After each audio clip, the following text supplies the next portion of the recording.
Bismillahirrahmanirrahim. Alhamdulillahi rabbil alamin. Allahumma salli wa sallim ala sayyidina Muhammadin al-fatihi lima ughliq wal khatimi lima sabaq nasiril haqqi bil haqq wal hadi ila siratikal mustaqim wa ala alihi wa ashabihi haqqa qadrihi wa miqdarihi al-azim. Subhanaka la ilma lana إلا ما علمتنا إنك أنت العليم الحكيم ولا حول ولا قوة إلا بالله العلي العظيم رب اشرح لي صدري ويسر لي أمري واحلل عقدة من لساني يفقهوا قولي أما بعد. Ma'asyiral hadirin jamaah yang dimuliakan dibanggakan oleh Allah Subhanahu wa taala. Pada kesempatan pertemuan-pertemuan sebelumnya kita sudah membahas tentang persoalan murtad dan beberapa kisah-kisah yang dihadirkan dalam kitab Irsyadul Ibad terkait dengan tokoh-tokoh yang mengajarkan keimanan kepada kita yang diceritakan pada masa-masa sebelum Islam dan juga ada pada masa Islam. Nah, pada kesempatan pertemuan malam ini, pembahasan kita beralih kepada pembahasan berikutnya, yaitu membahas tentang persoalan ilmu. Yang pertama, bicara tentang iman, maka pembahasan yang kedua, yang penting menurut penulis kitab ini adalah tentang al-ilmu. Qala al-musannif rahimahullahu ta'ala, Qala Allahu ta'ala, Yarfa'illahu alladhina amanu minkum walladhina utul ilma darajat. Pembahasan tentang ilmu, kata ilmu itu kan diambil dari bahasa Arab. Ilmu itu diambil dari bahasa Arab. Berarti bahasa Indonesia itu adalah bahasa yang miskin dengan kosakata. Karena hampir sebagian besar kosakata yang ada dalam bahasa Indonesia itu diambil dari bahasa Arab, hampir sebagian besar. Dan diambil juga dari bahasa-bahasa lain. Tapi yang paling dominan, bahasa Arab memberikan kontribusi dan sumbangan terbesar di dalam kosakata bahasa Indonesia. Nah, salah satunya adalah kata ilmu. Babul ilmi, pembahasan tentang ilmu. Di dalam kitab ini, Syekh Zainuddin Al-Balibari mengutip ayat-ayat Quran ketika berbicara tentang persoalan ilmu pengetahuan. Ini tradisi penulisan kitab beliau ini yang pertama kali dasar untuk memperkuat pembahasan itu yang pertama Quran. Dan ini harus kita pakai di dalam cara berpikir kita. Jadi cara berpikir kita itu sebagai seorang muslim maka rujukan pertama Quran. Lalu yang kedua adalah hadis Rasulullah sallallahu alaihi wasallam. Itu muslim. Jadi muslim cara berpikirnya jangan persoalan-persoalan yang rujukannya bukan Quran. Quran dulu. Nanti Quran itu ada penjelasnya, ada mubayyin, ada bayan. Apa bayanul al-bayan alal Quran? Ya hadis-hadis Rasulullah sallallahu alaihi wasallam. Maka Nabi itu menjadi mufassir awal terhadap Quran. Penafsir pertama terhadap Quran adalah Nabi Muhammad sallallahu alaihi wasallam. Maka di dalam hukum Islam sumber hukum pertama Quran, yang kedua baru hadis Nabi Muhammad sallallahu alaihi wasallam. Maka Nabi pernah mengatakan, taraktu fikum amrain ma in tamassaktum bihima lan tadillu abada. Aku tinggalkan kepada kalian dua hal. Kalau kalian berpegang dengan dua hal ini, kalian nggak akan pernah tersesat dalam kehidupan ini. Artinya apa? Kalian pasti akan bahagia, kalian pasti akan beruntung, kalian pasti akan sukses. Apa? Al-Quran wa sunnati. Kitabullah wa sunnati. Kitab Allah yaitu Al-Quran dan sunnah Rasulullah SAW. Itu pesan Rasul. Cuma kadangkala kita dalam merespon persoalan-persoalan kehidupan kita, rujukan kita bukan Quran, rujukan kita hawa nafsu. Hawa nafsu kita, Pak. Kalau rujukannya hawa nafsu, jangan heran kalau dalam kehidupan kita banyak masalah. Jangan heran kalau dalam kehidupan kita selalu gagal. Kenapa? Hawa nafsu kok diikuti. Padahal hawa nafsu ini adalah salah satu musuh yang nyata buat kita. Musuh kita ini kan dua, kata Allah. Apa yang pertama? Setan. Inna syaitana lakum aduwwum mubin. Sungguh setan itu, kata Allah, bagi kalian aduwwum mubin, musuh yang nyata. Maka segala sesuatu yang menjadi perangkap setan, Anda jangan ikuti. Jangan mengikuti langkah-langkah setan. Apa? Judi, mabuk. Makanya orang yang judi online, Pak, hidupnya enggak bahagia, enggak beruntung. Stres. Misalnya saya beri contoh. Banyak orang yang karena kecanduan judi, apalagi judi online itu, apa yang terjadi? Enggak akan pernah kaya, Pak, judi itu. Yang kedua, hidupnya menderita. Seringkali terjadi cekcok antara suami dan istri. Sampai istri minta cerai dari suami, dan itu terjadi. Bahkan bukan cuma itu, bahkan ada orang karena kecanduan judi, sudah nggak ada duitnya lagi tuh, dia jual anak koroknya, Pak. Sampai seperti itu, dan itu terjadi. Sampai orang karena sudah terlalu kecanduan judi, dia tidak bisa melaksanakan judi lagi karena nggak ada duitnya, dia bunuh diri tuh.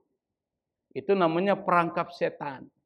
Makanya Allah ingatin kita, jangan ngikuti langkah-langkah setan. Berarti yang harus kita ikuti langkah-langkah Allah Subhanahu wa Ta'ala yang diturunkan syariatnya kepada Nabi Muhammad SAW, lalu disampaikan kepada kita. Nah, salah satu ayat yang memerintahkan kita untuk, atau ayat yang menceritakan tentang fadilah ilmu dan orang-orang berilmu adalah surat Al-Mujadilah ayat 11 yang sering dipakai, dibaca oleh para qori itu. Biasanya. Yarfa'illahu alladhina amanu minkum walladhina utul ilma darajat. Yarfa. Yarfa ini artinya mengangkat, rafa'a. Dan kalimat ini ada kalimat syarat sebelumnya, ini jawaban. Maka gitu. Allah mengangkat, yarfa'illah. Allah mengangkat. Siapa yang diangkat oleh Allah? Alladzina amanu minkum. Orang-orang beriman di antara kalian. Jadi yang diangkat oleh Allah Subhanahu wa Ta'ala, yang pertama adalah orang-orang beriman. Apakah cukup dengan iman saja? Belum. Walladzina utul ilma darajat. Mereka yang diberikan ilmu. Berarti yang diangkat oleh Allah menurut ayat Quran ini dua. Siapa? Orang beriman. Yang kedua orang berilmu. Diangkatnya bagaimana? Darajat. Beberapa darajat. Kata darajat itu artinya tingkatan. Maka diambil ke dalam bahasa Indonesia. Jadinya apa, Pak? Derajat. Jadi bahasa Indonesia suka ngambil kosakata orang. Ya kan? Bahasa Indonesia pencuri kata. Kan diambil tuh, jadi derajat. Awal mulanya darajat. Apa tuh derajat? Tingkatan. Ai wa yarfa darajatil ulama minhum khassa. Kata penulis kitab ini yang dimaksud adalah Allah mengangkat derajatnya para ulama di antara orang-orang beriman khusus. Yang pertama, kata derajat atau tingkatan di dalam kehidupan manusia itu banyak pembagiannya. Ada tingkatan sosial, itu satu. Ada tingkatan spiritual, ada tingkatan intelektual. Ada juga tingkatan terkait dengan kemuliaan. Jadi kalau dibagi, yang dimaksud derajat ini adalah tingkatan yang terkait dengan sosial, intelektual, spiritual. Yang kedua terkait dengan persoalan kemuliaan pahala dari Allah Subhanahu wa Ta'ala. Jadi dalam kehidupan ini, cara ngukur kita itu dua, dunia dan akhirat. Kalau orang-orang kafir, orang-orang Cina itu pikirannya dunia, akhirat nggak penting. Maka dikejar tuh dunia habis-habisan. Korupsi, manipulasi, macam judi online. Backingnya siapa? Mereka-mereka itu. Kenapa? Dunia yang dikejar, Pak. Tapi kita enggak. Dunia dan akhirat. Maka ada rambu-rambunya. Ini jangan dilalui, ini jangan diambil, ini jangan dipakai, ini berdosa ini. Itu ada rambu-rambunya. Maka ketika Allah mengangkat derajat kita, itu terkait dengan dunia dan akhirat. Dunianya gimana? Misalnya terkait dengan persoalan sosial. Orang kalau berilmu, Pak, di dalam masyarakat dihormati nggak, Pak? Dihormati, Pak. Para ulama kalau datang ke masyarakat disambut nggak? Cium tangan bolak-balik tuh. Bahkan ditempatkan di mana? Kalau di panggung, di bawah panggung atau di atas panggung? Di atas panggung, Pak. Itu dari segi sosial. Tapi kalau orang nggak ada ilmunya, datang dia acara maulid, panitia nyambut nggak? Datang aja loh, nggak datang juga nggak apa-apa, bahasanya begitu. Tapi kalau orang-orang berilmu datang, silakan Ustaz, silakan Ustaz. Itu tandanya dalam kehidupan sosial dimuliakan oleh Allah Subhanahu wa taala. Artinya apa? Masyarakat menghargai dia. Masyarakat menghargai dia. Ada tahlilan, datang dia, disuruh nggak mimpin tahlil? Suruh mimpin tahlil, Pak. Kalau mimpin tahlil dapat duit nggak sih? Lumayan, 100.000, 200.000. Kalau amplop nggak diisi, ngapain juga? Hah? Nah, apalagi kalau ada makanannya, double tuh. Tuh. Itu dari segi sosial, Pak. Coba kalau ada acara takziah itu, takziah ya. Misalnya masyarakat datang. Meskipun orang berilmu itu terlambat, taruhnya di mana, Pak? Di dalam, Pak. Dia lambat tuh, orang udah banyak nih. Udah full nih, datang dia, deg. Disuruh duduk di situ atau di dalam? Duduk di dalam, Pak. Tapi kalau orang berilmu, meskipun datang pertama, duduk di mana? Di luar aja entilah, di luar. Yang di dalam. Itu di masyarakat dihargai. Makanya orang-orang berilmu itu diangkat derajatnya oleh Allah Subhanahu wa taala dalam kaitan dengan persoalan dalam kehidupan masyarakat. Itu satu. Kedua, secara ekonomi. Kalau orang berilmu itu mendapatkan akses terhadap ekonominya itu lebih luas. Kayak ketua kita ini berilmu, jadi dosen dia. Menguji tesis 500.000. Lumayan kan? Tapi kalau nggak ada ilmunya, Anda menguji apa? Apa mau diuji? Nah, itu berilmu. Makanya secara ekonomi, orang yang berilmu itu mendapatkan penghasilan lebih besar ketimbang yang tidak berilmu. Berilmu itu bukan berarti menempuh pendidikan formal ya. Pendidikan non formal pun dianggap berilmu. Misalnya apa? Pedagang. Dia belajar bagaimana cara berdagang tuh. Cara berdagang gimana?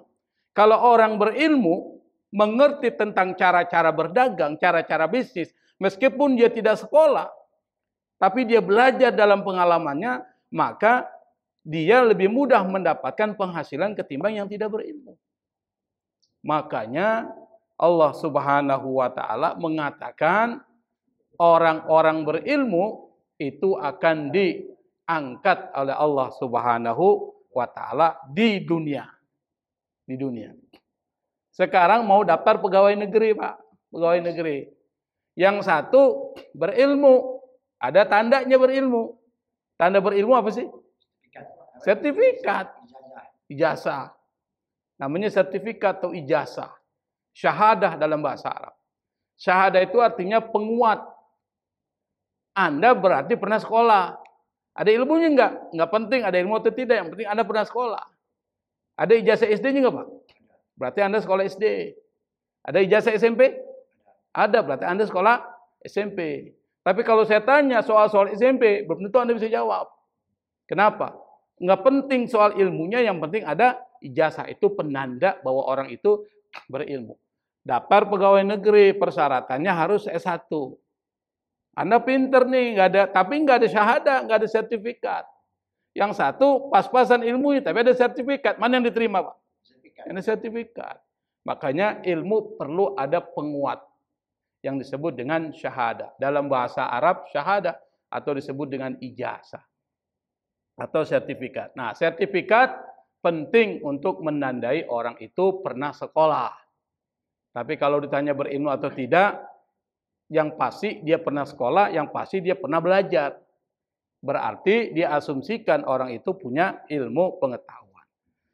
Itu di dunia. Lalu bagaimana di akhirat? Di akhirat orang-orang yang berilman dan orang-orang berilmu itu akan mendapatkan pahala yang lebih besar dan kedudukan yang lebih tinggi di surga. Di akhirat. Orang alim itu mendapatkan kedudukan lebih tinggi pada saat ketika di akhirat. Bahkan orang alim itu bisa memberikan syafaat. Dia bisa memberikan syafaat. Enak nggak, Pak? Syafaat pada saat di hari akhirat, salah satu yang bisa memberikan syafaat itu adalah orang berilmu. Kalau saya berilmu misalnya, lalu kemudian diberikan hak memberikan syafaat, keluarga dulu kita berikan syafaat. Kedua baru jamaah-jamaah kita, Nurul Iman, Al-Mubarak. Kan enak, Pak. Masuk surga sama. Makanya menghadiri majelis ilmu menjadi penting sehingga dapat barokah dari ilmu dan barokah dari para penyebar ilmu atau disebut dengan ulama. Nah, pertanyaannya adalah bagaimana ilmu bisa meningkatkan derajat? Yang pertama, orang berilmu itu dia lebih mengenal Allah. Kalau orang lebih mengenal Allah, maka imannya semakin kuat. Hubungannya dengan Allah semakin kuat karena dia kenal Allah. Dia kenal Allah Maha memberikan rizki. Maka dia yakin Allah memberikan rizki dan kita nggak pernah khawatir rizki kita akan ditutup oleh orang lain. Orang beriman. Makanya di tempat-tempat kerja meskipun kita diancam oleh pimpinan kita, ente kalau nggak ikut aneh naikin nih anggaran. Markup tuh. Kalau dalam bahasanya disebut markup. Menaikkan tuh yang harga laptop misalnya 10 juta. Pengadaan barang. Ada sekitar 20 laptop pengadaan. Dinaikin, Pak, dari 10 juta menjadi 30 juta. Berarti untung berapa juta tuh? 20 juta. Masuk kemana? Bagi-bagi tuh, Pak. Dibagi-bagi tuh sampai pimpinannya. Maka kalau dibilang pimpinan nggak terlibat, mustahil, Pak. Pasti dia tahu. Nggak mungkin nggak tahu. Kenapa? Yang menandatangani siapa? Tahu dia. Jadi terlibat semua. Nah, kita masuk di bagian itu. Kita bilang, saya nggak mau terima. Saya nggak mau ikut campur urusan itu. Akhirnya dipecat, Pak. Orang beriman itu nggak khawatir, Pak. Tapi kalau kurang imannya, dia ikut saja. Daripada saya dipecat, bagus saya ikut. Tuh, persoalannya di situ. Maka orang berilmu tentang Allah, orang itu imannya akan semakin kuat. Kenapa? Karena dia tahu yang memberikan rezeki itu Allah, bukan orang. Maka dimanapun dia pasti ada rezekinya. Maka nggak usah khawatir orang akan nutup pintu rezekinya. Itu orang berilmu, beriman. Iman itu harus didasari oleh ilmu. Kedua, diangkat derajatnya. Karena apa? Ibadahnya lebih bagus. Orang berilmu ngerti cara ibadah, sholatnya dia ngerti. Misalnya saya beri contoh, sholat. Kalau kita angkat tangan di dalam sholat, itu gimana caranya, Pak? Apa betul nggak? Sesuai nggak dengan ilmu atau sesuai dengan fikih mazhab Syafi'i? Nah, itu harus belajar. Kalau nggak belajar, mana ngerti? Saya beri contoh. Ketika Anda mengangkat tangan takbir, maka angkat tangan itu berbarengan dengan mengucapkan Allahu Akbar. Misalnya di sini, tangan saya di bawah kan, Allah diangkat nih, Allahu Akbar, baru turunin. Pas Akbar baru turunin. Itu orang yang ngerti, berilmu. Kenapa? Dia belajar, sehingga dia mengerti bagaimana cara ibadah sholat kepada Allah Subhanahu wa Ta'ala. Dia ngerti, dia paham, karena dia berilmu. Makanya orang berilmu itu mempunyai posisi lebih tinggi daripada orang yang ahli ibadah. Orang ahli ibadah belum tentu ibadahnya dengan ilmu. Tapi orang berilmu, beribadah pasti dengan ilmu yang dia miliki. Yang ketiga, orang berilmu itu lebih mudah menyampaikan dan mengajak orang untuk melakukan kebaikan. Amar ma'ruf nahi munkar. Tapi kalau orang nggak ada ilmunya, bagaimana dia bisa ngajak orang? Meyakinkan orang supaya melakukan kebaikan dan mencegah dari keburukan. Dan orang berilmu itu dia mampu menyelesaikan persoalan dengan baik. Nggak emosional. Jadi kalau dia dituduh, dia dicaci maki, dia nggak balas lagi dengan cacian. Itu orang berilmu. Dia akan balas dengan apa? Dia akan balas dengan sesuatu yang baik buat dia. Faqul salam, mengatakan keselamatan supaya Allah berikan kepada kalian. Itu orang-orang berilmu. Makanya di dalam Al-Quran ada satu ayat. Dan ayat itu menceritakan hamba Allah.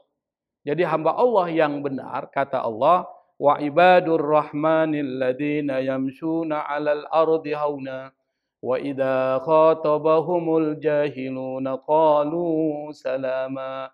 Itu kata Allah, ibadur rahman, hamba Allah itu kata Allah apa? Alladzina yamshuna 'alal ardi hauna. Kalau berjalan di muka bumi dengan rendah hati, enggak sombong.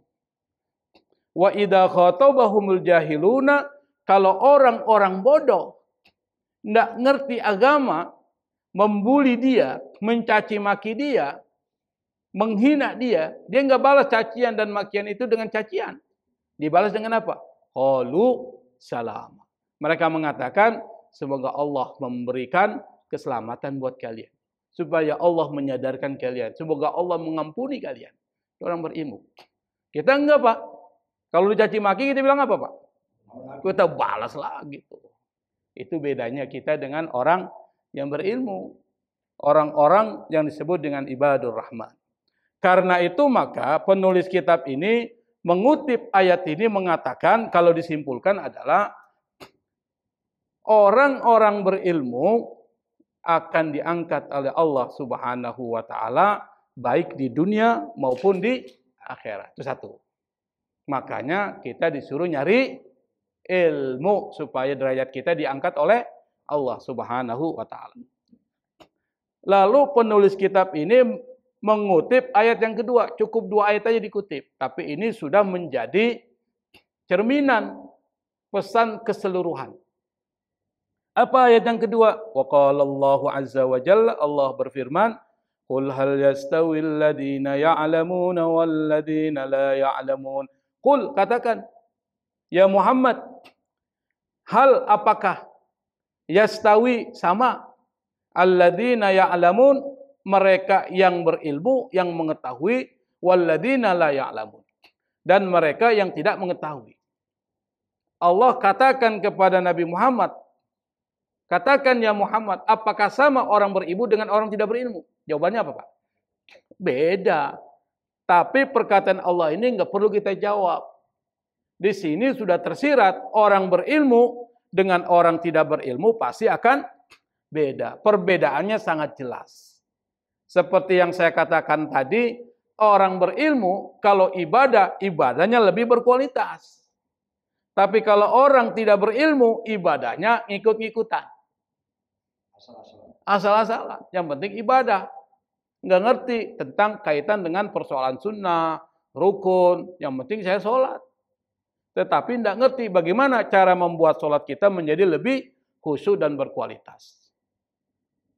Yang kedua, orang berilmu itu jadi panutan, jadi teladan di dalam masyarakat. Tapi orang yang tidak berilmu tidak dijadikan panutan. Makanya orang kalau bertanya, ke siapa, Pak? Berilmu. Bapak sakit nih. Kemudian mau cari orang untuk konsultasi. Konsultasinya kepada siapa? Kepada siapa? Dokter. Orang berilmu dokter. Ilmu apa? Kedokteran. Bapak mau bangun rumah. Konsultasi tentang persoalan desain. Larinya ke mana? Arsitek. Jangan ke ustadz. Mau bangun rumah, bilang ke ustadz, gimana bangun rumah nih? Kira-kira desain apa? Bisa ditabuk, ente bolak-balik gitu. Kenapa? Bukan ilmunya. Jadi kepada orang berilmu. Nah, dari situ aja sudah kita bisa ambil kesimpulan, nggak sama. Orang berilmu dengan orang tidak berilmu. Jangankan itu, orang yang masakan kuliner, yang satu enggak sekolah, yang satu sekolah kuliner. Kira-kira sama gitu Pak? Beda Pak. Kita masak tempe nih, karena nggak ada ilmunya, tempe itu kita apain tuh? Goreng, orek, apalagi sih? Orang Padang nih biasanya masakan Padang nih. Dia orek, digoreng, lain sebagainya, itu kita. Tapi orang berilmu, tempe itu bisa jadi macam-macam Pak. Bisa jadi sate tempe. Jadi ada sate orang-orang vegetarian Pak, kan nggak makan daging tuh. Saya pernah masuk ke restoran vegetarian, itu ternyata ada sate Pak. Satenya dibuat dari tahu, dari kedelai, dan rasanya seperti sate Pak. Kok bisa? Orang berilmu Pak, dia sekolah, dia tahu caranya mengatur itu, dan dia tahu caranya memotong daging itu dengan bagus. Daging ikan gimana caranya motong? Tapi kalau kita motong ikan gimana Pak? Asal aja main potong-potong aja, nggak ada ilmunya. Di situ aja sudah jadi gambaran bahwa ada perbedaan yang sangat besar antara orang berilmu dan tidak berilmu. Karena itu maka, karena Allah mengatakan orang berilmu dengan orang tidak berilmu tidak sama, maka kita harus belajar ilmu supaya beda dengan orang yang tidak berilmu. Lalu kemudian untuk memperkuat ayat-ayat ini, penulis kitab ini menghadirkan hadis. Caranya gitu, cara berpikirnya Quran dulu baru hadis.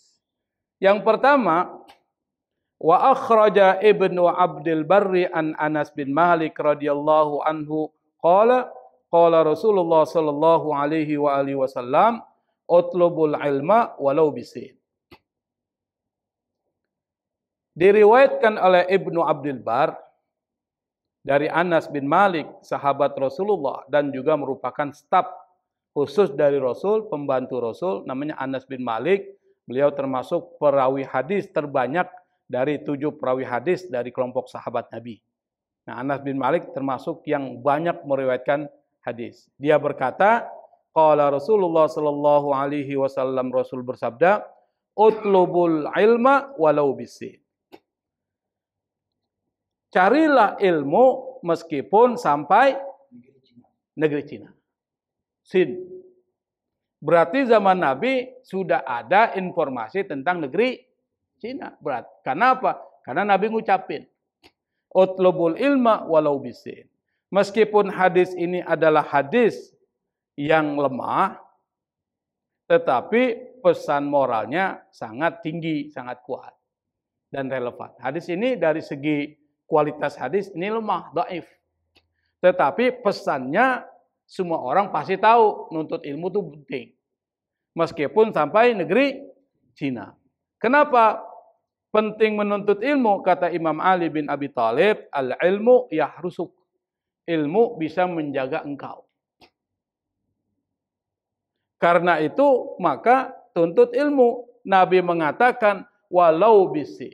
Meskipun sampai negeri Cina. Maksudnya apa? Tuntutlah ilmu meskipun Anda melakukan perjalanan yang panjang. Sepanjang hayat. Maksudnya itu. Nanti ada kata lagi. Utlubul ilma minal mahdi ilal lahdi. Ada lagi nanti itu. Tuntutlah ilmu dari semenjak Anda di buayan sampai Anda masuk ke liang kubur. Berarti kalau dalam bahasa pendidikan namanya long life education. Pendidikan seumur hidup. Meskipun kita sudah tua nih, tapi menuntut ilmu tetap wajib. Apalagi ilmu yang terkait dengan soal-soal agama kita, ibadah kita kepada Allah Subhanahu wa taala. Nah, pertanyaannya kenapa negeri Cina yang disebut? Kenapa negeri Cina? Kenapa bukan Padang? Karena pada zaman Nabi Muhammad SAW, Cina saat itu dikuasai oleh satu dinasti, namanya dinasti Tang. Dan dinasti Tang ini termasuk dinasti yang sangat terkenal dalam kaitan dengan bisnis atau membangun relasi bisnis dengan berbagai pihak. Termasuk bisnis dengan orang-orang Persia dan bisnis dengan orang-orang Arab. Itu satu. Karena itu maka Cina sudah dikenal sebelum Islam datang. Maka informasi tentang Cina itu sampai juga kepada Nabi Muhammad SAW. Dan Cina saat itu termasuk peradaban kuno, Pak. Sama dengan Mesir, sama dengan Yunani, dan peradaban Cina Timur. Itu termasuk peradaban besar yang saat itu Cina itu sudah mempunyai pengetahuan dan peradaban yang tinggi, termasuk dalam persoalan perdagangan. Bahkan kita tahu Cina itu terkenal dalam kaitan dengan persoalan ilmu kedokteran. Cina. Makanya selain kedokteran barat yang banyak diambil oleh mahasiswa-mahasiswa kedokteran, ada juga kedokteran Cina. Kedokteran Cina itu apa? Akupunktur, pakai herbal-herbal. Maka Cina sudah terkenal dengan persoalan ilmu kedokteran tradisional. Dan itu sudah terkenal sebelum Islam datang. Jadi nggak heran kalau Cina itu sudah dikenal sebelum Islam datang dan Nabi Muhammad SAW juga mengenal negeri Cina. Termasuk Cina juga sudah memproduksi yang disebut dengan kertas pada saat itu. Makanya nanti kertas itu bermanfaat untuk penulis dokumen-dokumen wahyu.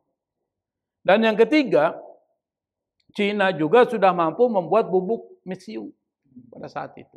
Sehingga dapat dikatakan, kenapa Cina yang disebut? Karena di situ Cina mempunyai peradaban yang besar. Makanya dalam satu kitab dikatakan, kenapa tradisi kedokteran Cina sangat kuat? Karena penyakit-penyakit di Cina itu banyak. Makanya jangan heran kalau COVID-19 itu dari mana, Pak? Cina. Kenapa kok bisa di Cina itu banyak penyakit? Karena gaya hidupnya kurang bersih. Misalnya apa? Kelelawar lah dimakan. Apalagi? Tikus dimakan. Ular dimakan. Sesuatu yang diharamkan dalam agama kita, mereka makan semua. Sementara kita, itu haram hukumnya. Makanya Islam itu dianggap agama bersih. Sehingga orang Islam jarang terkena penyakit. Saya beri contoh, Pak. Jadi pada zaman Nabi Muhammad SAW, Nabi dihadiahkan seorang tabib. Diperbantukan di Madinah. Tabib itu buka klinik. Semua sahabat-sahabat Nabi yang sakit bisa berobat kepada tabib ini. Dari Raja Mesir. Selama 1 tahun, 2 tahun, kliniknya nggak ada orang yang datang di situ. Nggak laku dia. Sehingga pikiran dia jangan-jangan orang-orang Madinah itu memang takut sama dokter. Pikirannya gitu. Datang dia kepada Nabi, dia tanya, apakah orang-orang Madinah itu takut kepada dokter? Sehingga 2 tahun saya membuka klinik di sini, nggak ada satupun yang datang tuh berobat. Apa kata Nabi? Bagaimana mereka mau berobat? Mereka nggak ada sakit kok. Loh, gimana caranya kok bisa ngesakit? Kata Nabi, kami adalah kaumun, satu kelompok kaum. La nakul hatta naju, tidak akan makan kecuali kalau lapar. Wa idza akalna, kalau kami makan, la nasba, tidak sampai kenyang. Itulah salah satu resep tip untuk sehat. Makan kalau lapar. Kalau Anda makan, jangan sampai kenyang. Kita kebalik, Pak. Makanya sakit mulu. Asam urat, kolesterol, naik semua. Kenapa? Belum lapar sudah makan. Kalau makan, nggak berhenti. Sampai kenyang. Itu kita. Bahkan apa? Lagi tidur aja ngunyah. Makanya jangan heran kalau kita banyak penyakit. Kenapa? Prinsip-prinsip kesehatan Nabi nggak dilaksanakan. Oh, kata dokter itu pantas. Mereka itu sehat-sehat. Kenapa? Gaya hidupnya luar biasa. Kalau saya cerita tentang ini panjang banget, Pak. Sampai ke Jepang nanti. Terkait dengan adab makan. Orang Jepang itu hebat. Bapak lihat orang Jepang kalau makan. Makanannya itu lihat. Ada nggak makanannya kayak kita satu kubur besar begitu, Pak? Nggak ada, Pak. Makannya kecil-kecil tuh tapi sehat semua. Jepang.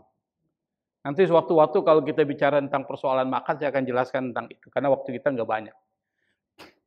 Nah, utlubul ilma walau bisin, tuntutlah ilmu meskipun sampai negeri Cina. Kenapa? Fa inna talabal ilmi faridatun ala kulli muslimin. Karena menuntut ilmu itu wajib bagi setiap orang muslim. Wa innal malaikata, dan sungguh para malaikat itu, kata Nabi, la tadau ajnihataha, akan meletakkan sayap-sayapnya kepada siapa? Li talibil ilmi, kepada orang yang mencari ilmu. Kenapa? Ridon bima yatlub, karena dia suka, dia senang, dia ridho dengan apa yang dicari orang itu. Jadi kita pada duduk di sini nih, malaikat meletakkan sayapnya kepada siapa? Kita ini. Cuma kita nggak lihat. Kalau seandainya Allah kasih lihat, apa yang terjadi? Kabur kita. Kenapa ada sayap di atas saya ini? Kabur. Artinya apa? Artinya orang-orang yang menuntut ilmu didoakan oleh para malaikat. Kalau malaikat doain orang-orang yang menuntut ilmu, kira-kira doanya dikabulkan Allah enggak? Kabulkan. Maka kalau kita gabungkan hadis ini, kita simpulkan yang pertama, tuntutlah ilmu sampai kapanpun. Itu satu. Tuntutlah ilmu sejauh manapun Anda lihat. Meskipun Anda pergi kemanapun, tetap nuntut ilmu. Kenapa? Karena ilmu itu bisa mengangkat derajat Anda. Makanya ada seorang ulama, Pak. Cerita ini. Dulu dia masuk ke pesantren. Di pesantren dia belajar, nggak pernah masuk tuh apa yang diajarkan oleh gurunya. Jadi masuk kuping kanan, keluar kuping kiri. Kalau bahasa kita orang Betawi bilang apa? Bebel. Bebel banget nih anak nih. Diajari 1, 2, 3 nggak nyambung-nyambung, nggak nyangkut-nyangkut nih. Kan bahasanya begitu. Otaknya itu bebel. Akhirnya dia bilang sama kiainya, Pak Kiai, sepertinya saya nggak cocok nih di pesantren ini. Kenapa? Saya ini nggak paham-paham apa yang disampaikan Pak Kiai. Yang lain sudah bergerak satu tingkatan, saya masih di situ terus. Lupa terus. Masuk kuping kanan, keluar kuping kiri. Kayaknya saya mau keluar pesantren aja lah. Akhirnya Kiai mau bilang apa? Kalau orang sudah mau keluar dari pesantren, yang nggak bisa ditolak. Dia kepaklah pakaiannya, lalu dia pulang. Dalam perjalanan itu, dia melalui satu hutan. Namanya dulu kan, nggak ada transportasi seperti kita sekarang. Masuk ke dalam hutan, tiba-tiba hujan turun dengan lebat. Di situ dilihat ada goa, Pak. Dia masuk ke goa itu untuk berteduh dari hujan. Sampai hujan reda, baru dia keluar dari goa, dia balik kembali. Sampai di goa itu, dia duduk di satu batu. Di depannya itu ada batu besar. Di atasnya menetes air. Jadi air netes tuh. Air netes, yang namanya netes kan berarti nggak kenceng kan? Namanya netes. Dia lihat itu, di tetes di batu yang kena tetesan itu ada cekung. Cekung tuh. Kenapa? Karena sering kena tetesan air jadi cekung, karena udah lama itu kan cekung. Lama-lama jadi cekung. Makanya kalau kita lihat batu, Pak, di sungai, itu karena ada batu yang kena air itu. Lama-lama itu jadi cekung. Dia perhatikan, kok air yang lembut ini, kalau jatuh terus-menerus ke batu, batu itu bisa berubah jadi seperti ini. Iya. Bagaimana dengan saya? Saya kan punya otak nih. Kalau saya asat terus, pasti saya seperti batu itu. Pintar nih. Akhirnya nggak jadi dia pulang. Balik lagi dia ke pesantren. Lalu kemudian dia kembali ke Pak Kiai. Pak Kiai, saya nggak jadi pulang. Kenapa? Saya mau belajar benar-benar. Akhirnya dia belajar benar-benar dengan tekun. Pokoknya tekun sekali, Pak. Sampai-sampai kemudian dia menjadi ulama besar. Saking tekunnya.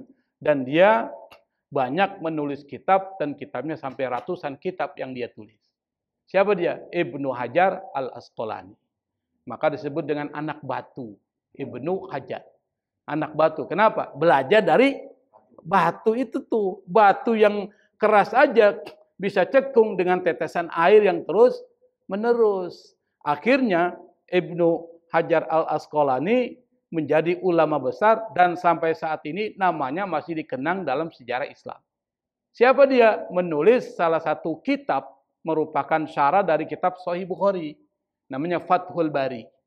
Ditulis oleh Ibnu Hajar Al-Asqalani. Bapak pernah lihat kitab Sahih Bukhari kan? Kitab kumpulan hadis-hadis yang dikumpulkan Imam Bukhari. Itu diberikan syarah dengan begitu panjang dan bagus oleh siapa? Ibnu Hajar Al-Asqalani. Jadi jangan kita putus asa. Otak saya ini tumpul banget nih, bebel banget nih. Jangan. Kalau itu diasah terus-menerus, maka dia akan jadi tajam.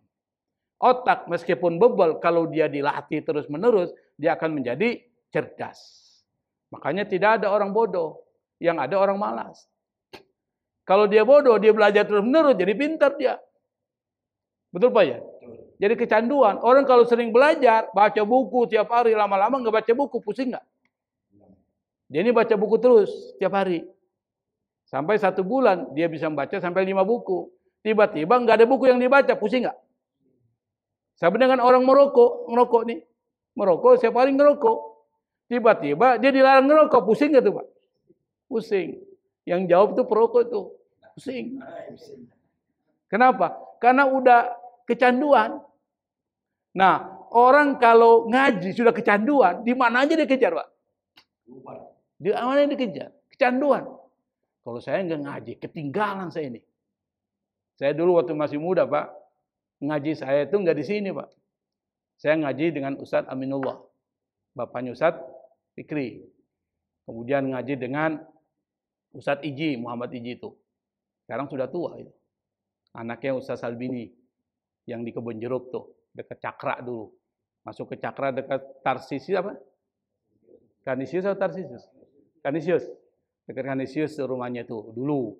Kemudian tapi yang benar-benar mendidik saya tuh bisa ngaji itu yang di Larangan, Ciledug, Tangerang tuh. Tahu Larangan kan? Ciledug itu masuk. Dulu kita nggak ada kendaraan itu. Jadi saya naik apa itu yang mobil seperti Metro Mini tapi warnanya hijau apa itu? Kopaja. Kopaja lewatin sekolahnya ini nih. Pak RT 189 tuh sampai Joglo. Dari Joglo turun sejalan kaki sampai ke Larangan. Begitu beratnya belajar ilmu, tetapi dengan semangat itu Allah bukakan ilmu. Jadi yang penting tekun Pak. Kalau kita tekun, insya Allah kita akan bisa. Yang dimaksud tekun apa? Tekun kalau sudah dapat di rumah dimutolaah lagi tuh. Dimutolaah lagi. Jangan mengandalkan memori kita. Masuk, apal nih. Sampai rumah, lupa lagi. Kenapa? Otak ini sementara. Tetapi kalau udah sampai di sini kita tulis, lalu kita ulang lagi, lama-lama jadi ngelekat. Sama dengan baca Fatihah. Baca Fatihah itu Pak, kenapa nggak ada yang lupa? Ada nggak imam baca Fatihahnya lupa? Pernah nggak dengar? Pernah nggak? Nggak ada. Tapi kalau baca surat, ada. Kenapa? Karena orang baca Fatihah itu sudah terlalu banyak dibaca sampai masuk ke memori yang pertama, nggak akan hilang tuh. Kalau sudah masuk memori pertama, nggak akan hilang. Sampai Anda suruh tidur baca Fatihah, Fatihahnya nggak salah. Kenapa? Karena udah masuk memori pertama, nggak akan hilang. Itu terulang sampai ribuan kali. Kira-kira Bapak baca Fatihah udah ribuan kali nggak? Lebih itu Pak. Dimanapun Fatihah. Tahlil Fatihah. Baca, kalau Anda sholat, baca Fatihah. Berapa kali sholat satu hari? 17 yang wajib. Belum sunnahnya. Fatihah. Sekarang kalau kita hitung 100 kali kita baca Fatihah dalam satu hari. Kira-kira 1 minggu berapa? 700. 1 bulan? 1 tahun? Hah? Umur Anda berapa sekarang? 50. Anggap aja kita mulai dari 40 tahun kan? 40 tahun, 40 kali 365. Kan itu? Hitung tuh 40 kali 365, kemudian dikali lagi dengan 100 Fatihah setiap hari. Kira-kira ada nggak ribuan? Makanya nggak heran kalau kita nggak lupa. Kalau ada orang baca Fatihah lupa, itu lain ceritanya tuh. Mungkin lagi ngantuk mungkin. Tetapi kalau seandainya dia benar-benar nggak mungkin dia lupa. Kenapa? Karena udah terulang-ulang pada memori yang pertama. Oleh karena itu maka menuntut ilmu yang dibutuhkan itu adalah ketekunan. Nah, kita tambahkan lagi satu hadis. Wad-Dailami an Ibnu Abbas radhiyallahu anhuma, diriwayatkan oleh Imam Ad-Dailami, dia merupakan seorang kolektor hadis sama dengan Imam Bukhari, Imam Muslim, Abu Daud, Ibnu Majah, An-Nasa'i, At-Tirmidzi, sama ini dengan Ad-Dailami. Dia mazhabnya Syafi'i, dia meriwayatkan dari siapa? Ibnu Abbas. Ibnu Abbas ini adalah sahabat Nabi yang termasuk 7 periwayat hadis terbanyak. Jadi kalau kita hitung 7 periwayat hadis terbanyak pada zaman sahabat Nabi, siapa? Pertama Abu Hurairah. Satu. Kedua Anas bin Malik. Ketiga Siti Aisyah. Yang keempat Abdullah ibnu Abbas. Yang kelima Abdullah ibnu Umar. Yang keenam Jabir bin Abdullah. Yang ketujuh Abu Sa'id Al-Khudri, itu 7. Nah, ini salah satunya Ibnu Abbas dan Anas bin Malik disebutkan. Kenapa? Karena banyak meriwayatkan hadis. Dan kalau kita baca kitab-kitab itu sering kali mengutip hadis-hadis yang diriwayatkan oleh 7 periwayat hadis ini. Apa kata Ibnu Abbas? Talabul ilmi sa'atan khairun min qiyami lailatin wa talabul ilmi yauman khairun min siyami salasati ashhurin. Kata Ibnu Abbas, beliau mengatakan, dan perkataan sahabat ini disebut dengan asar sahabat. Jadi bukan hadis tapi asar sahabat. Dia mengatakan menuntut ilmu 1 jam itu lebih baik daripada Anda melaksanakan sholat malam. Dan menuntut ilmu 1 hari, tolabul ilmi yauman khairun min siyami salasati ashhurin. Lebih baik dari berpuasa 3 bulan. Artinya apa? Menuntut ilmu adalah ibadah yang paling dicintai oleh Allah Subhanahu wa ta'ala. Maka kata Nabi, keutamaan orang berilmu dibandingkan orang yang ahli ibadah seperti keutamaanku ketimbang para nabi dan rasul. Mana lebih tinggi? Nabi Muhammad SAW dengan para rasul yang lain, mana lebih tinggi? Nabi Muhammad Sayyidul Anbiya. Kata Nabi, seperti kedudukanku dibandingkan para nabi-nabi yang lain. Itu orang alim seperti itu. Oleh karena itu maka menuntut ilmu jangan pernah luntur dari pikiran kita. Saya pikir ini yang bisa saya sampaikan karena sudah waktu Isya. Semoga kita diberikan kesehatan, kita diberikan istiqomah di dalam menuntut ilmu. Wallahul musta'an. Wassalamualaikum warahmatullahi wabarakatuh.